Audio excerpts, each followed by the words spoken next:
the main emphasis of the KGB is not in the area of intelligence at all.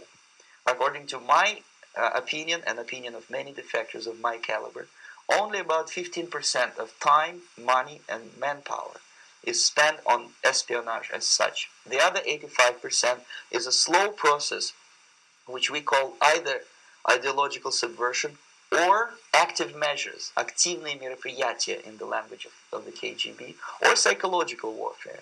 What it basically means is to change the perception of reality of every American to such an extent that despite of the abundance of information, no one is able to come to sensible conclusions in the interests of defending themselves, their families, their community, and their country. It's a great brainwashing process which goes very slow, and it's divided in 4 basic stages. The first one being demoralization. It takes from 15 to 20 years to demoralize a nation. Why that many years?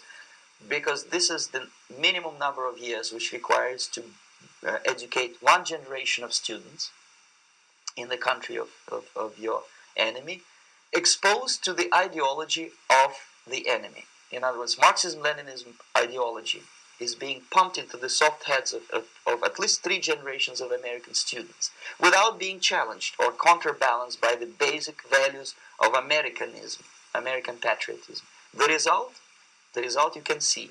Most of the people who graduated in the 60s, dropouts or half-baked intellectuals, are now occupying the positions of power in the government, civil service, business, mass media, educational system. You are stuck with them. You cannot get rid of them. They are contaminated. They are programmed to think and react to certain stimuli in a certain pattern. You cannot change their mind, even if you expose them to authentic information, even if you prove that white is white and black is black. You still cannot change the basic perception and the logic of behavior.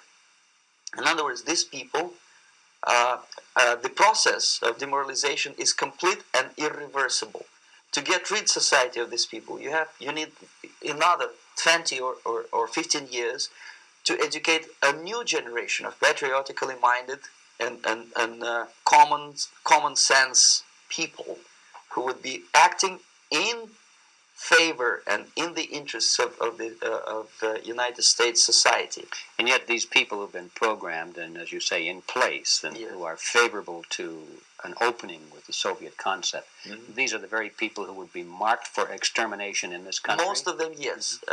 Simply because the psychological shock when they will see in future what the beautiful society of equality and social justice means in practice, obviously they will revolt.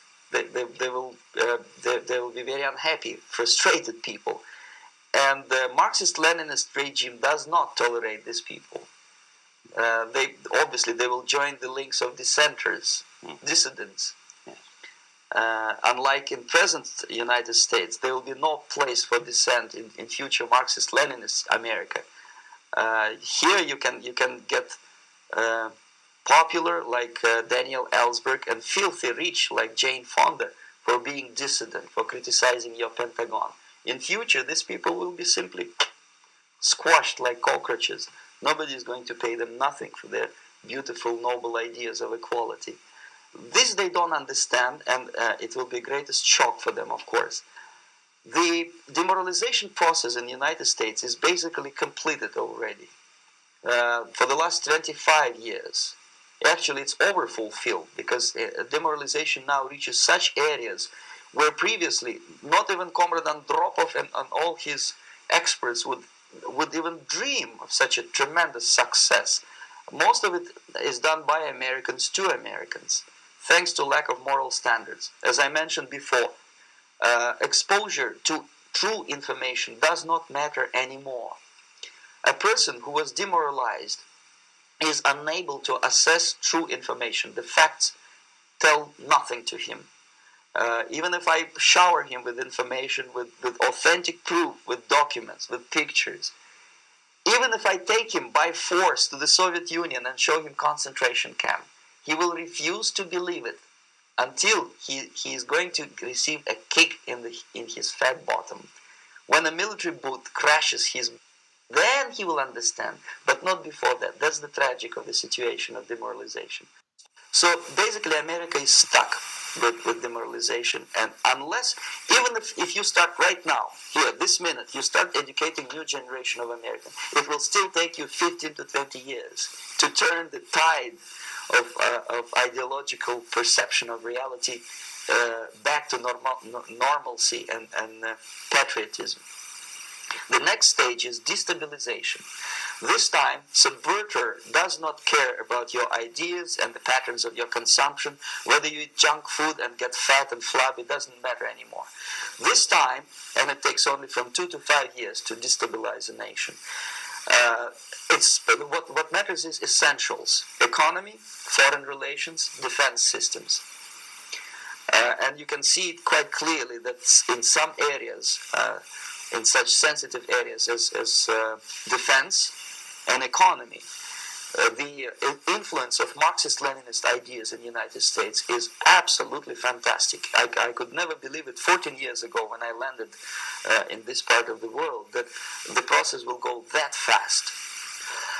The next stage, of course, is crisis. It may take only up to 6 weeks to bring a country to the verge of crisis. You can see it in Central America now. And after crisis, with a violent change of power, structure, and economy, you have so-called the period of normalization. It may last indefinitely. Normalization is a cynical expression borrowed from Soviet propaganda. When the Soviet tanks moved into Czechoslovakia in '68, Comrade Brezhnev said, "Now the situation in brotherly Czechoslovakia is normalized." This is what will happen in the United States if you allow all these schmucks to bring the country to crisis, to promise people all kind of goodies and the paradise on earth, to destabilize your economy, to eliminate the principle of free market competition, and to put a big brother government in Washington, D.C., with benevolent dictators like Walter Mondale, who will promise lots of things, never mind whether the promises are fulfillable or not. He will go to Moscow to kiss the bottoms of new generation of Soviet assassins, never mind. He will create false illusions that the situation is under control. Situation is not under control. Situation is disgustingly out of control. Most of the American politicians, media, and educational system trains another generation of people who think they are living at a peacetime. False. The United States is in a state of war, undeclared total war against the basic principles and the foundations of this system. And the initiator of this war is not Comrade Andropov, of course. It's the system. However ridiculous it may sound, the world communist system or the world communist conspiracy, whether I scare some people or not, I don't give a hoot. If you are not scared by now, nothing can scare you. But you don't have to be paranoid about it. What actually happens now, that unlike myself, you have literally several years to live on unless the United States wake up. The time bomb is ticking. With every second, the disaster is coming closer and closer. Unlike myself, you will have nowhere to defect to.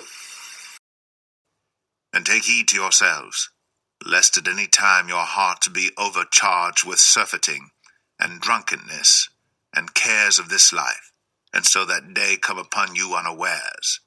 For as a snare shall it come on all of them that dwell on the face of the whole earth. Watch ye therefore, and pray always that ye may be accounted worthy to escape all these things that shall come to pass, and to stand before the Son of Man.